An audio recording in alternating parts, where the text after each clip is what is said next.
Saudara, hari ini kita akan membahas mengenai satu prinsip penting di dalam reformasi gereja, yaitu solus Christus, hanya Kristus saja.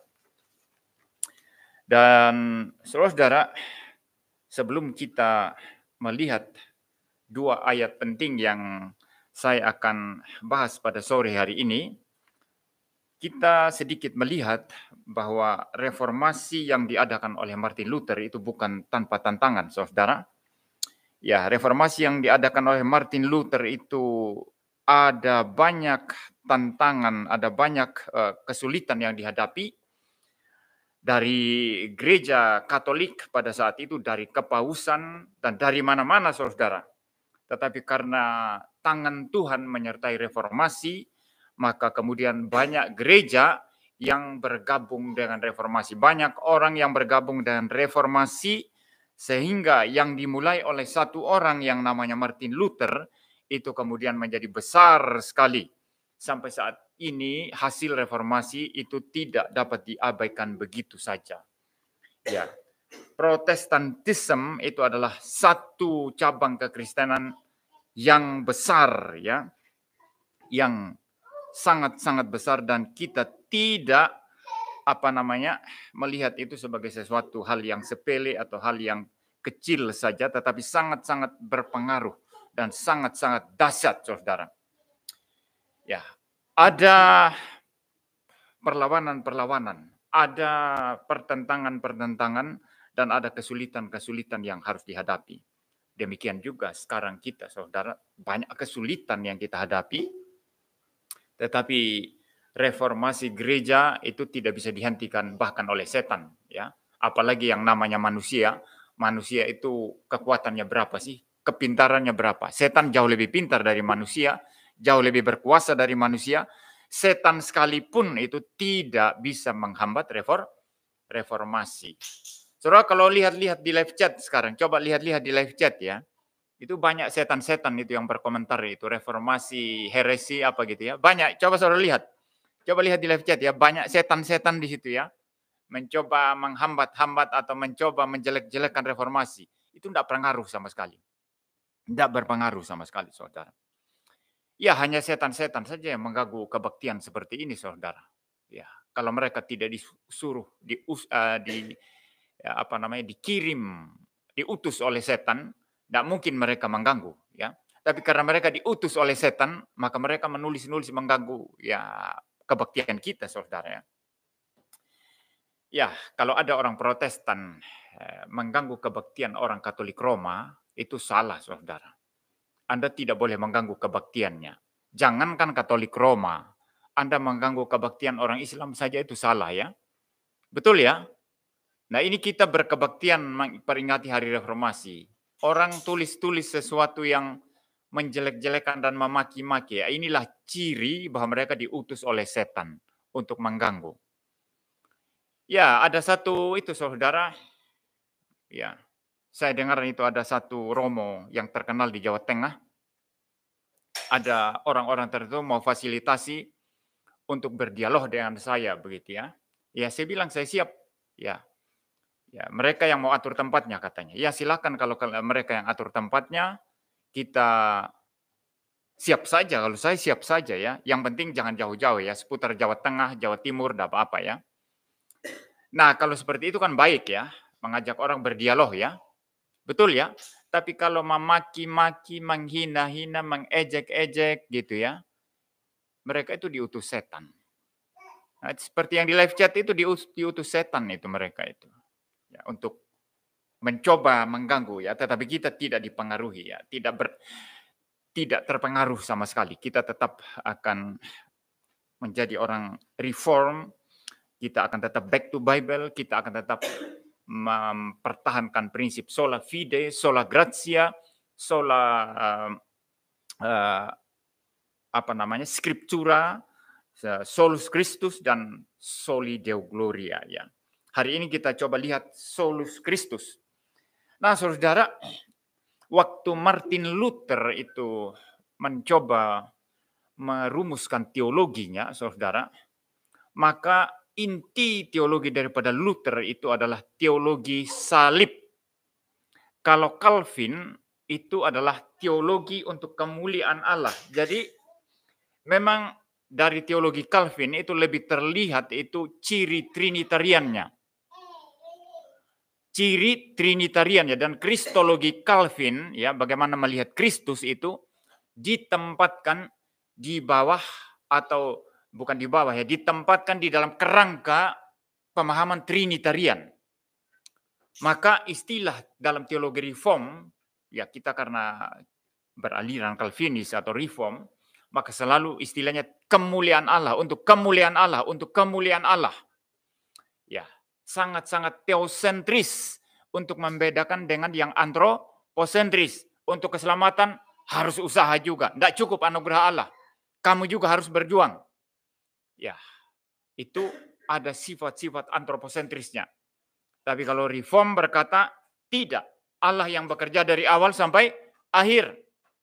Dan ketika kita sudah diselamatkan dan sudah diregenerasi kembali, maka kita dituntut untuk kooperatif bekerja sama dengan Tuhan yang beranugerah kepada kita. Tetapi bukan untuk cari selamat. Kita sudah selamat dan keselamatan itu bersifat selama-lamanya, tidak mungkin bisa hilang. Jadi Allah yang bekerja di sana. Ya, Allah yang bekerja dari awal sampai akhir. Nah, kalau Anda membaca Calvin, seluruh teologinya itu adalah boleh dikatakan teologi untuk kemuliaan Allah. Kenapa? Karena Allah itu berdaulat untuk berdaulat di dalam segala sesuatu, atau berdaulat di dalam segala hal, ya. Nah, kalau Luther itu memang lebih bersifat kristosentris.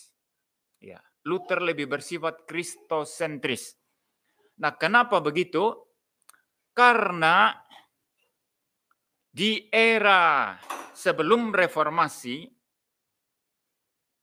penekanan terhadap usaha manusia, penekanan terhadap jasa-jasa orang suci, penekanan terhadap bahkan yang paling mengerikan yang diprotes oleh Luther adalah bagaimana surat penghapusan siksa di purgatori itu bisa dibeli, diperjualbelikan oleh orang yang namanya Johann Tetzel di Jerman. Maka kemudian ini menjadi tidak hanya Kristus saja. Sepertinya ini Kristus plus. Kamu butuh Kristus, tapi harus tambah dengan jasamu. Harus tambah dengan jasa orang-orang suci. Harus tambah dengan yang paling gila yang dilakukan Tetzel. Kamu harus membeli surat penghapusan siksa. Nah, maka Luther berkata, ya, Martin Luther berkata, hanya Kristus. Hanya Kristus. Maka dia mengembangkan apa yang kita sebut sebagai teologi salib. Hanya salib Kristus saja yang bisa diandalkan. Tidak ada yang lain. Hanya salib Kristus saja yang menjadikan kita dibebaskan dari dosa. Hanya Kristus saja yang kita bisa andalkan dalam iman kita, yang menjadikan kita orang-orang yang diselamatkan, yang menjadikan kita diangkat menjadi anak-anak Allah. Nah, ini yang menjadi inti pemikiran daripada Martin Luther, saudara. Dan hari ini kita membahas mengapa Kristus itu hanya satu-satunya dan tidak ada yang lain yang boleh disandingkan dengan Kristus. Kalau saudara melihat di gereja Katolik, bagaimana mereka memperlakukan Bunda Maria, itu adalah sesuatu yang tidak seharusnya. Ya. Kenapa, saudara? Karena peran Bunda Maria itu hanya sebatas dipakai oleh Tuhan untuk menjadi sarana, menjadi alat untuk melahirkan Sang Juru Selamat. Hanya sebatas itu. Tetapi Katolik Roma menambahkan itu dengan mengatakan bahwa Maria juga adalah juru syafaat. Maria juga berdoa untuk kita. Dan kita boleh meminta melalui Bunda Maria. Dan kalau kita meminta melalui Bunda Maria, tentu akan lebih didengarkan oleh Tuhan Yesus Kristus karena Bunda Maria adalah ibunya. Lalu mereka mengambil cerita tentang mujizat yang terjadi di Kana ya di Yohanes pasal yang kedua, di mana Bunda Maria meminta kepada Tuhan Yesus untuk melakukan mujizat. Tapi kalau saudara memperhatikan sebetulnya di situ Tuhan Yesus itu tidak mengabulkan permintaan Maria. Saya akan membuka sekarang ya di dalam Yohanes pasal yang kedua ya, Injil Yohanes pasal yang kedua, perkawinan di Kana ya. Ya, saya membaca dari ayat pertama. Pada hari ketiga ada perkawinan di Kana yang di Galilea dan ibu Yesus ada di situ. Yesus dan murid-muridnya diundang juga ke perkawinan itu. Ketika mereka kekurangan anggur, ibu Yesus berkata kepadanya, mereka kehabisan anggur. Nah, ini Maria yang berkata, mereka kehabisan anggur. Kata Yesus kepada Maria, mau apakah engkau daripadaku, ibu? Nah, ini terjemahan LAI ini keliru ini. Kata-kata aslinya itu bukan ibu, tapi perempuan. Mau apakah engkau perempuan? Itu maksudnya, saudara ya. Mau apakah engkau daripadaku perempuan saatku belum tiba? Jelas tegas di sini Tuhan Yesus berkata, engkau tidak bisa menyuruh saya melakukan mujizat kalau itu belum waktunya. Artinya Bunda Maria tidak bisa mengatur-atur agenda Tuhan Yesus. Bunda Maria tidak bisa mengatur-atur agenda Tuhan Yesus, kapan melakukan pekerjaannya, kapan melakukan mujizat dan lain sebagainya. Karena Tuhan Yesus hanya melakukan agenda Bapa yang mengutus. Jadi Bunda Maria tidak mempunyai superioritas apapun di sini.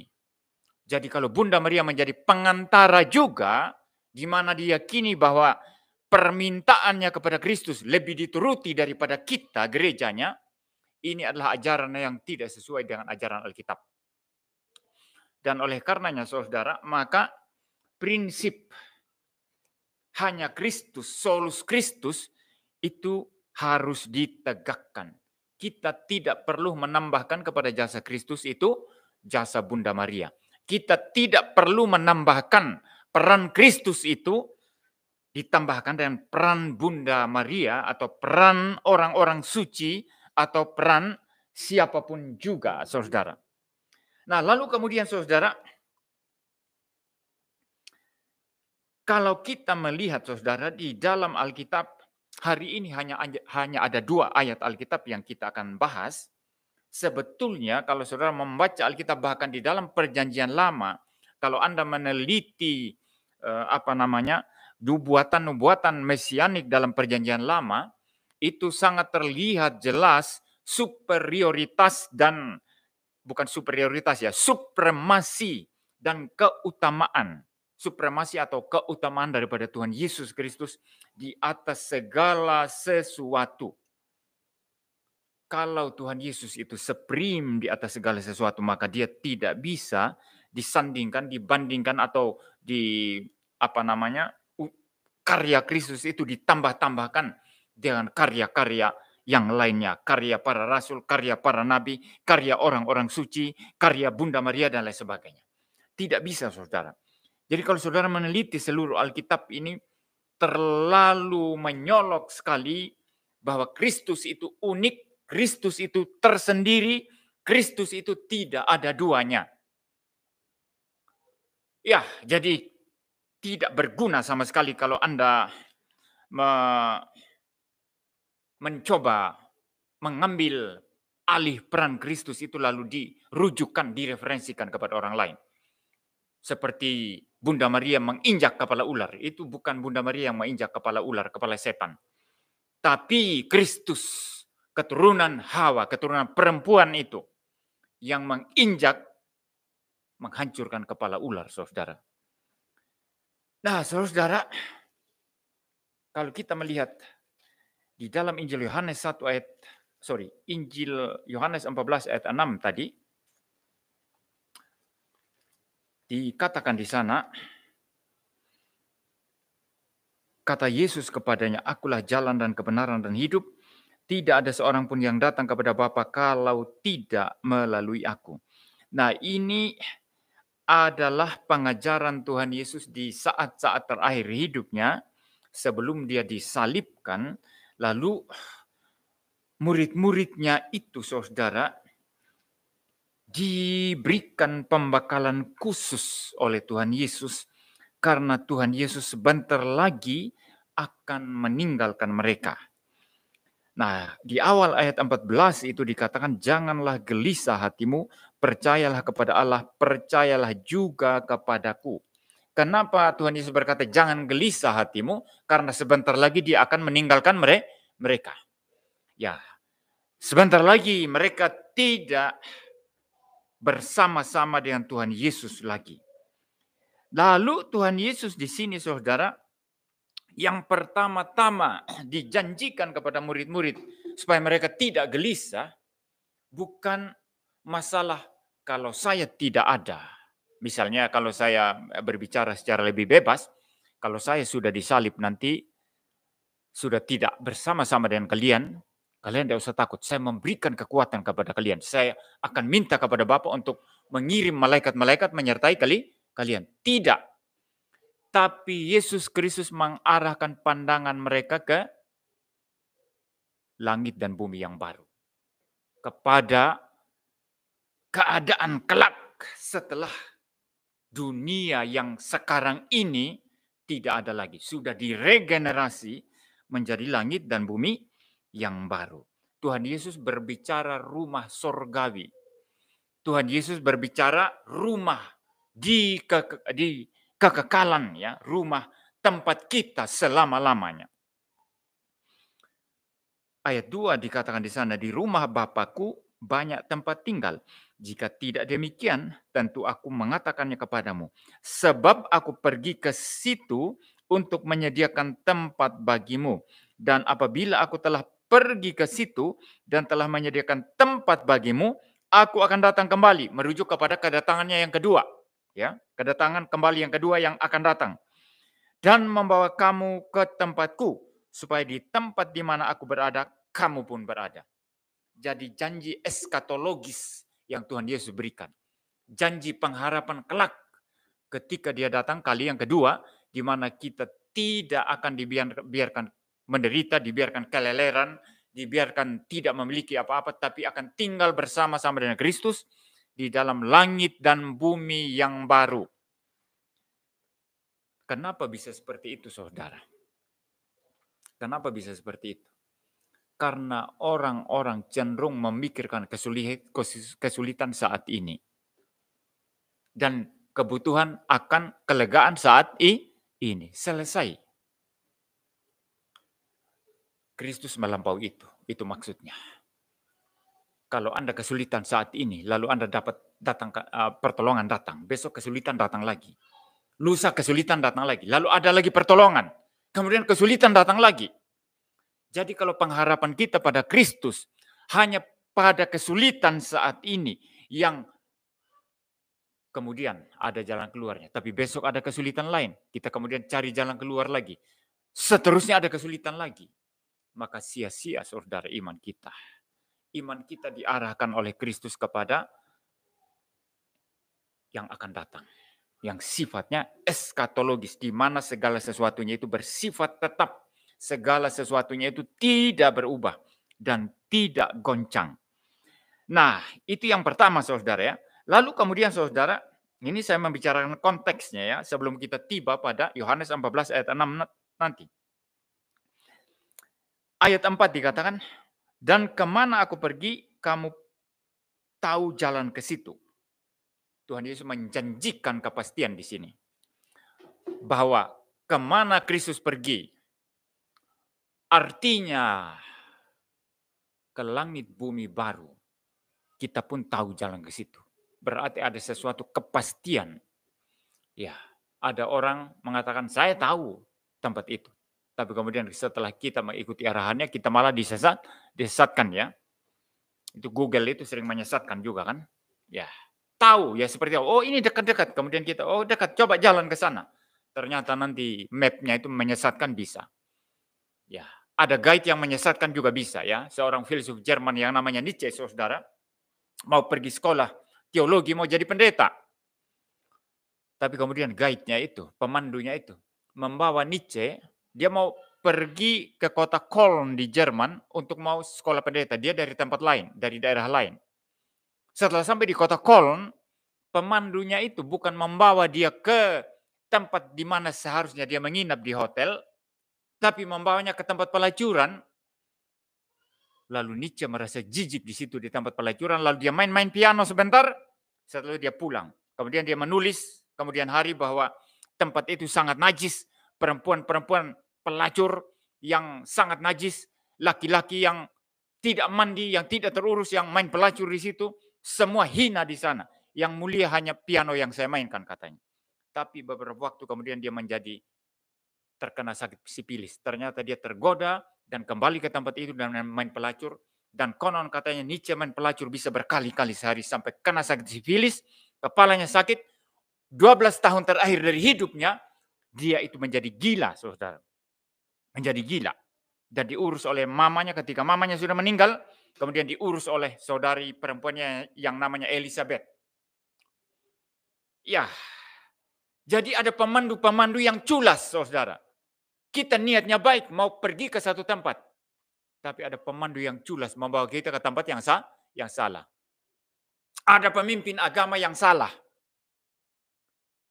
Betul ya? Banyak orang mau ke surga, bukan banyak orang mau ke surga, salah saya. Semua orang mau ke surga ya. Tapi banyak pemandu jalan ke surga yang omong kosong, nabi-nabi palsu. Yang membawa kita ke tempat yang salah. Yang membawa kita ke tempat yang membinasakan. Saudara, Yesus berkata apa di sini, saudara? Dan kemana aku pergi, kamu tahu jalan ke situ. Pasti kemana Yesus pergi, kamu juga tahu jalan ke situ. Karena aku ke sana.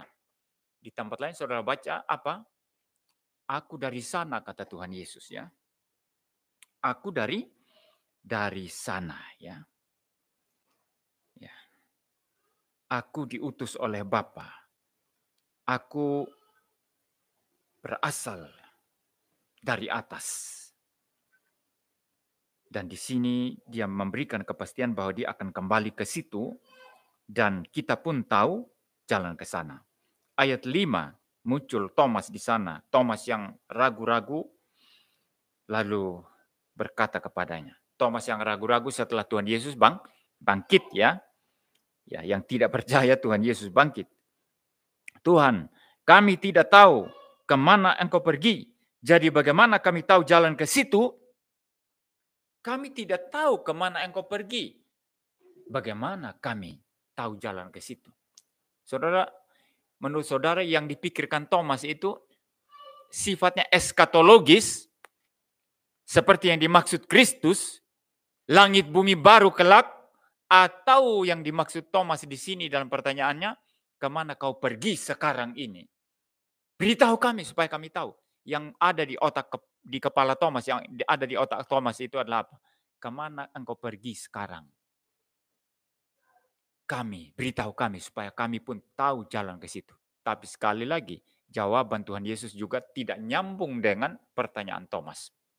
Kadang-kadang untuk orang yang seperti Thomas ini, saudara, kita perlu memberikan jawaban yang tidak nyambung untuk hanya sekedar membuat dia shock terapi bahwa pertanyaannya itu pertanyaan yang bodoh sebetulnya. Ya, tapi Tuhan Yesus tidak mengatakan ya pertanyaanmu bodoh ya. Tidak demikian saudara ya. Tapi jelas ini pertanyaan yang enggak nyambung. Tuhan Yesus bicara sesuatu yang sifatnya eskatologis. Keselamatan kamu, keselamatan kekal kamu, saya jamin. Saya pergi ke sana dan akan kembali menjemput kamu, membawa kamu ke sana. Ini bicara eskatologi, saudara. Bicara langit bumi baru. Tapi pikiran Thomas, hari ini kemana kamu pergi? Beritahu kami supaya kami tahu juga. Banyak orang Kristen seperti itu. Orang Kristen yang chat-chat memaki-maki kita, ini orang Kristen yang cekak pikirannya seperti itu. Ya. Karena mereka cekak pikirannya, mereka gagal melihat hal-hal yang bersifat kekal. Lalu mereka beralih kepada hal-hal yang temporer. Dari Allah yang kekal, beralih bersandar kepada hal-hal yang temporer yang merupakan ciptaan, bersandar kepada orang suci, bersandar kepada Bunda Maria, bersandar kepada hal-hal yang temporer yang merupakan ciptaan. Ya, saya katakan temporer karena ciptaan itu ada awalnya ya. Walaupun manusia itu tidak akan berakhir, tapi dia ada awal, tapi akhirnya memang tidak ada. Entah seseorang itu nanti akan selama-lamanya berada dalam langit dan bumi baru atau selama-lamanya berada dalam neraka ya. Jadi saudara, jawaban Tuhan Yesus terhadap pertanyaan Thomas sepertinya tidak nyambung. Tapi Tuhan Yesus memberikan hal yang sangat fundamental penting di sana. Akulah jalan dan kebenaran dan hidup. Tidak ada seorang pun yang datang kepada Bapa kalau tidak melalui aku. Saudara lihat ya, Tuhan Yesus konsisten ya. Dia berbicara rumah Bapa, berbicara langit bumi baru, di mana Allah dan manusia itu tidak ada penghalang lagi yang namanya dosa. Tidak ada penghalang lagi yang namanya setan dan pekerjaannya. Di mana Allah memerintah melalui pribadi kedua Allah Tritunggal yaitu Kristus. Itu langit bumi baru, bicara rumah Bapa Tuhan Yesus dan konsisten di sini. Dia tidak menjawab pertanyaan tidak nyambung dari Thomas. Akulah jalan dan kebenaran dan hidup. Tidak ada seorang pun yang datang kepada Bapa jikalau tidak melalui aku. Pertama, Tuhan Yesus menegaskan keunikannya di sini. Maka prinsip teologi salib daripada Luther, prinsip solus Christus menjadi sangat-sangat tegak di sini, saudara. Akulah jalan dan kebenaran dan hidup. Tidak ada seorang pun datang kepada Bapa jikalau tidak melalui aku. Di dalam pernyataan yang unik seperti ini, masih butuh Bunda Maria untuk jalan kepada Bapa? Tidak butuh sama sekali. Masih butuh jasa Petrus? Sama sekali tidak butuh. Masih butuh jasa para nabi, para rasul? Sama sekali tidak butuh. Masih butuh jasa-jasa orang suci, Santo Antonius, Santo Agustinus, jasa-jasa bapak-bapak gereja? Sama sekali tidak butuh, saudara. Buang semua itu, sampah adanya. Sampah adanya itu jasa-jasa manusia. Sebagaimana Nabi Yesaya berkata, kesalehan kami hanyalah seperti kain kotor. Jadi fakta pertama apa? Akulah jalan dan kebenaran dan hidup. Tidak ada seorang pun datang kepada Bapa jikalau tidak melalui aku. Fakta pertama, Kristus itu unik. Dia adalah jalan keselamatan yang unik dan tidak perlu ditambah oleh jasamu, oleh jasa orang suci, jasa Bunda Maria, jasa para nabi, jasa para rasul, atau jasa siapapun. Hal yang kedua, ini juga menegaskan fakta penting. Di luar Kristus tidak ada keselamatan. Dan Petrus sudah jelas itu menyatakan dalam kisah para rasul ya. Di bawah kolong langit ini tidak ada satu nama ya selain daripada nama Tuhan Yesus Kristus di mana kita dapat diselamatkan. Ini saya parafrase, saudara. Unik. Ya. Pertama tadi tidak perlu ditambah jasa siapapun. Kedua, ini berarti di luar Kristus tidak ada keselamatan. Dan kesimpulannya, poin ketiga apa? Tidak ada orang yang bisa sampai kepada Bapa kalau tidak melalui Kristus. Bukan saja sekadar bicara keselamatan, tapi tidak ada orang yang boleh berkata, Abba, Bapa, kepada Bapa di surga, kalau tidak melalui Kristus. Sekarang banyak agama tanpa Kristus. Orang memikirkan kerohanian, spiritualitas tanpa Kristus. Ya, ada orang memikirkan saat teduh, memikirkan renungan-renungan tanpa Kristus, saudara. Lalu kemudian orang-orang semacam ini membangun gerakan di antara agama-agama yang ada hanya pada level spiritualitas semata-mata dan menghilangkan keunikan agama-agama yang ada. Padahal kalau melibatkan keunikan agama-agama yang ada itu, semua agama itu bertentangan habis-habisan. Tidak ada agama yang sama. Betul ya? Konsep Allah dalam Islam itu tauhid. Dan secara persis ini bertentangan dengan konsep Allah dalam Kristen yang Trinitas. Secara persis juga bertentangan dengan konsep Allah dalam Hinduism, yaitu Brahman. Pure consciousness, Brahman. Dan bertentangan juga dengan prinsip Buddhism yang menganjurkan menuju kepada ketiadaan. Semua dari keinginan. Pasifkan keinginanmu. Ya, dari ada menjadi tiada. Sama sekali berbeda, saudara. Sama sekali berbeda. Jadi Anda tidak bisa berbicara Bapa Sorgawi tanpa Kristus. Tidak bisa. Jadi saudara, keunikan Kristus ditegakkan dalam Yohanes 14 ayat 6 ini. Bagaimana mungkin kita menambahkan sesuatu kepada keunikan Kristus ini? Sesuatu yang sama sekali sia-sia. Bagian Alkitab yang kedua sekarang, kita akan melihat 1 Timotius. Ya. 1 Timotius 2 ayat yang kelima. Ada baiknya saya membaca dari ayat yang kedua. Ya. Alkitab LAI memberi judul perikop mengenai doa jemaat. Pertama-tama aku menasihatkan, naikkanlah permohonan, doa syafaat dan ucapan syukur untuk semua orang, untuk raja-raja dan untuk semua pembesar, agar kita dapat hidup tenang dan tentram dalam segala kesalehan dan kehormatan. Jadi di situ ada anjuran atau nasihat dari Rasul Paulus supaya Timotius itu menaikkan permohonan, doa syafaat dan ucapan syukur untuk semua orang. Untuk raja-raja dan semuanya ya saudara ya.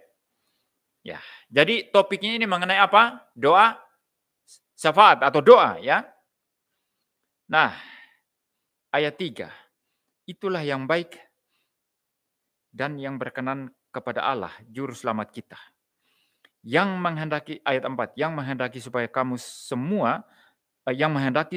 semua orang diselamatkan dan memperoleh pengetahuan akan kebenaran. Ya, jadi perintah atau nasihat untuk berdoa. Itulah yang baik yang berkenan kepada Allah. Lalu muncul ayat yang kelima. Berbicara mengenai pengantara. Ya, saudara tahu kenapa?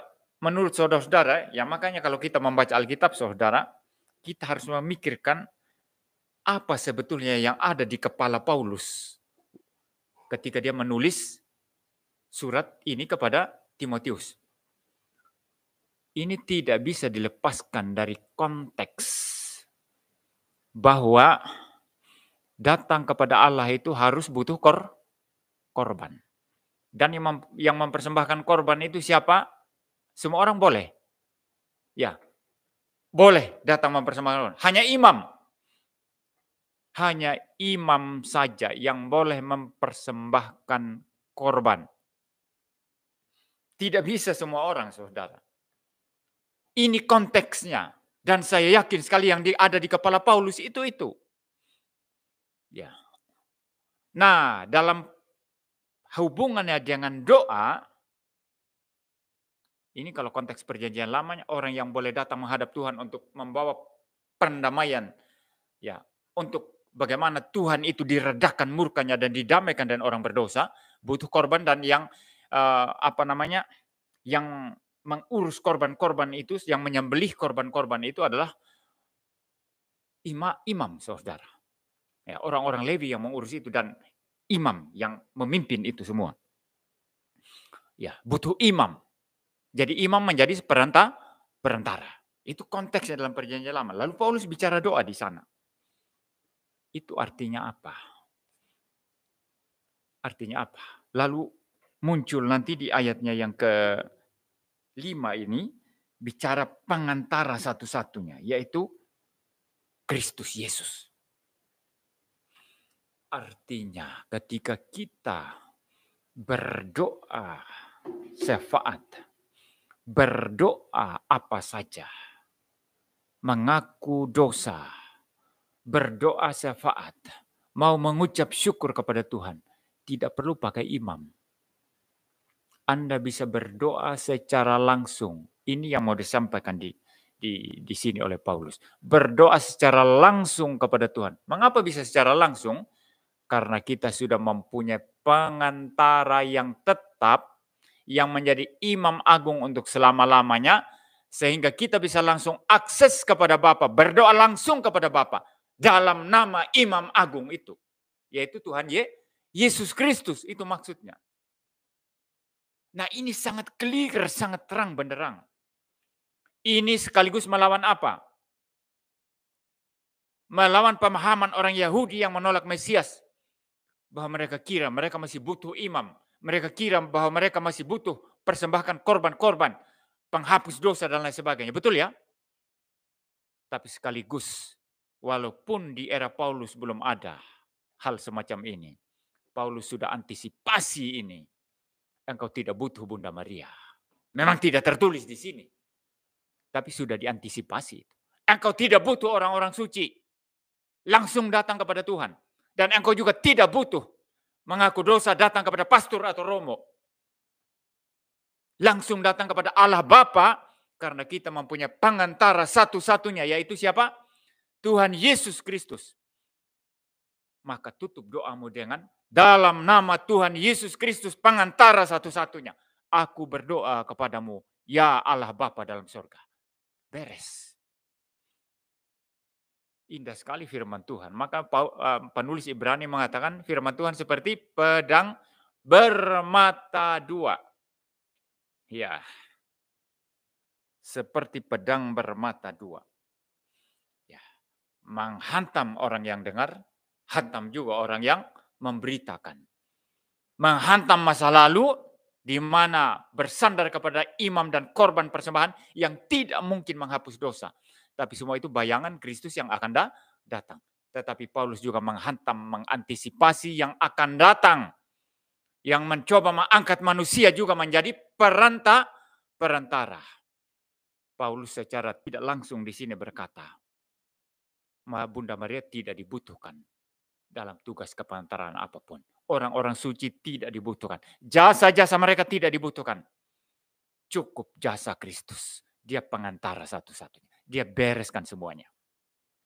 Indah sekali saudara. Jadi reformasi gereja itu adalah satu karya Allah yang sangat agung di alam semesta ini. Satu karya Allah yang sangat-sangat memberikan pencerahan, memberikan iluminasi kepada semua orang di alam semesta ini, saudara. Ya, sehingga bagaimana mungkin kita meninggalkan reformasi? Bagaimana mungkin kita meninggalkan lalu kembali kepada kesia-siaan, saudara? Alkitab berkata demikian. Maka untuk bagaimana setan menghambat pekerjaan reformasi yang sangat penting dan mulia ini, kemudian dia mengobok-obok prinsip sola scriptura. Betul ya? Berani mengatakan sola scriptura, buang sampah. Itu dipakai setan orang seperti itu, saudara. Kalau Anda sudah membuang Alkitab, membuang prinsip hanya Alkitab yang menjadi standar mutlak kita, maka apakah lagi yang Anda bisa andalkan? Yang Anda bisa jadi standar, pedoman, indikator untuk mengajar, untuk menilai segala sesuatu. Worldview kita ini dibentuk oleh apa, saudara? Oleh banyak hal. Tapi tidak banyak hal itu bisa menjadi indikator atau standar. Ya, saya ulang ya, worldview kita ini, wawasan dunia kita ini dibentuk oleh banyak hal, tetapi tidak banyak hal itu atau tidak semua hal itu bisa menjadi standar atau indikator untuk melihat, menilai segala sesuatu. Kalau worldview kita bukan dari Alkitab, bukan worldview Alkitab, maka ketika kita melihat segala sesuatu, kita melihat segala sesuatu dengan perspektif yang salah. Sehingga judgment kita pun salah, penilaian kita pun salah, analisis kita salah, semuanya salah. Ya.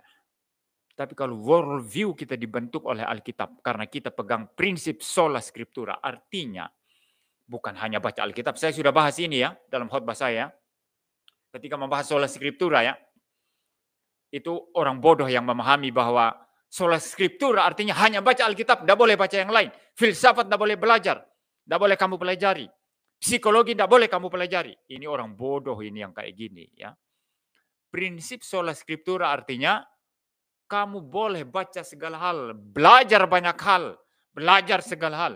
Tapi standar untuk menilai, menganalisis, dan menghakimi segala hal yang kamu belajar apa? Alkitab. Hanya Alkitab, sola scriptura. Nah, hamba-hamba setan menyuruh kita buang prinsip sola scriptura. Kalau saya membuang prinsip sola scriptura, maka saya tidak tahu apa namanya solus Christus. Karena saya tidak akan bisa memahami lagi Yohanes 14 ayat 6. Ketika Kristus berkata, akulah jalan dan kebenaran dan hidup, tidak ada seorang pun datang kepada Bapa. Saya tidak bisa memahami lagi bagaimana karya kepengantaran Kristus itu unik ya. Mari saya baca saudara ya. Saya belum baca tadi ini ayat 5 ya. Karena Allah itu Esa dan Esa pula dia yang menjadi pengantara antara Allah dan manusia, yaitu manusia Kristus Yesus. Allah itu Esa. Tapi saudara jangan kemudian nanti menjadi takut ya. Nanti datang itu kadrun-kadrun mu'alaf yang suka menghina iman Kristen, suka menghina Allah Trinitas. Nah, Alkitab mau bilang Esa. Tauhid dong. Kita bukan tauhid, tapi Trinitas. Esa itu Trinitas. Satu Allah. Tetapi dalam diri satu Allah itu ada 3 pribadi yang berbeda. Ya. Nah, karena Allah itu Esa, Allah Trinitas itu Esa, maka pengantara antara manusia dan kepada Allah Trinitas itu yang Esa cukup satu, tidak usah banyak. Itulah pribadi kedua, Sang Logos yang datang mengambil natur manusia. Cukup. Kalau di sini Anda tempelkan lagi peran Bunda Maria, bisa enggak ya? Gimana tempat? Di mana tempatnya? Kalau coba saya baca ulang ini ya. Jadi lucu memang ya kalau kita menambah-nambahkan sesuatu yang tidak perlu dan tidak penting. Ini mirip perempuan cerewet ya. Segala sesuatu sudah bagus ya. Semua sudah rapi. Orang bikin pesta misalnya ya. Sudah rapi semua, ditata kursinya, bagaimana nanti pengantinnya duduk ya. Lalu kemudian orang-orang yang datang makanannya sudah ditata. Datanglah perempuan judes dan cerewet yang dengan dandanan menor ya. Lalu kemudian dengan sepatu hak tinggi klotak gitu ya. Lalu kemudian dia di antara laki-laki yang terhormat di situ. Ibu-ibu yang terhormat di situ. Dia berdiri di tengah-tengah debat. Ini salah ini, kenapa piring taruh di sini? Saya kalau lihat orang seperti itu, jengkelnya minta ampun. Kalaupun laki-laki yang seperti itu menjengkelkan ya memang menjengkelkan ya. Kalau sudah bagus orang protes. Tapi memang lebih menjengkelkan kalau perempuan yang seperti itu. Laki-laki yang menjengkelkan, tapi masih kelihatan cocok ya. Tapi kelotak-kelotok sepatu hak tinggi, dandanan menor. Ini kenapa? Ini harusnya enggak gini. Tirainya ini salah, ini tirainya ini. Ini mirip seperti itu, saudara. Sangat mirip, saudara. Kristus cukup. Tidak perlu ditambah apapun. Datanglah nanti mak-mak cerewet. Perlu tambah ini, tambah ini, tambah ini, tambah ini. Mirip dokter yang kurang ajar, saudara. Kita cuma sakit satu penyakit. Tapi mulai kamu butuh obat ini, obat ini, obat ini, obat ini, obat ini. Kenapa dia bilang begitu? Karena setiap obat yang diresepkan itu nanti ada kerjasama dengan itu. Apa namanya? Pabrik obat. Dia dapat fee dari situ, dapat potongan dari situ. Betul ya? Dapat, saudara.